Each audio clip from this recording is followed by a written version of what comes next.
ಶುಕ್ಲಿ ಅಜ್ಜಿ ಮನೆ ಹತ್ರ ಕಬ್ಬಿನ ತೋಟ ಇದೆ ಅಲ್ವಾ? ತೋಟದಲ್ಲಿ ಒಂದು ಕೋಳಿ ಹೆಸರು ಗುಂಡುಮತಿ. ಕೋಳಿ ಇವತ್ತು 6 ಗಂಟೆಗೆ 5 ಮೊಟ್ಟೆ ಕೊಟ್ಟಿದೆ.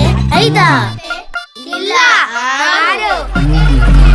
ಬೆಳಗ್ಗೆ ಮೊಟ್ಟೆ ರಾಜ ಮಂಜುನಾಥ ಶುಕ್ಲಿ ಅಜ್ಜಿ ಮನೆ ಹಿಂದೆ ಎಲ್ಲ ಮೊಟ್ಟೆ ತಗೊಂಡು ಹೋದ. ಗೂಡಿನಲ್ಲೂ ಮೊಟ್ಟೆ ಇದೆ, ತೋಟದಲ್ಲೂ ಮೊಟ್ಟೆ ಇದೆ, ಕಾಡಿನಲ್ಲೂ ಮೊಟ್ಟೆ ಇದೆ, ಮನೆಯಲ್ಲೂ ಮೊಟ್ಟೆ ಇದೆ. ರಾಣಿ ಲಕ್ಷ್ಮಿ ಮುನ್ನೆಚ್ಚಿಕೆ ಮೊಟ್ಟೆ ನಮಗೆ ಬೇಡ ಅಂದ್ರು. ಯಾಕೆ ರಾಣಿ ಹೀಗೆ ಎಲ್ರು? ಇಲ್ಲ, ನಾವು ಹೆಣ್ಮಕ್ಳು. ಅಮ್ಮ ಹೀಗೆ ಹೇಳ್ತಾರೆ, ನಿಮಗೆ ಉಷ್ಣ ಆಗುತ್ತೆ. ಈ ಭೂಮಿಯಲ್ಲಿ ಎಲ್ಲ ಬಿಟ್ಟು ಮೊಟ್ಟೆ ಯಾಕೆ ತಿಂತಾರೆ?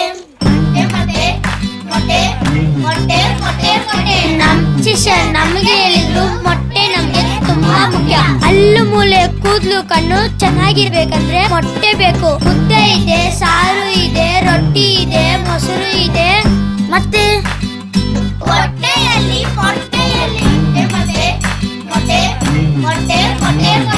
ದಿನಕ್ಕೊಂದು ಮೊಟ್ಟೆ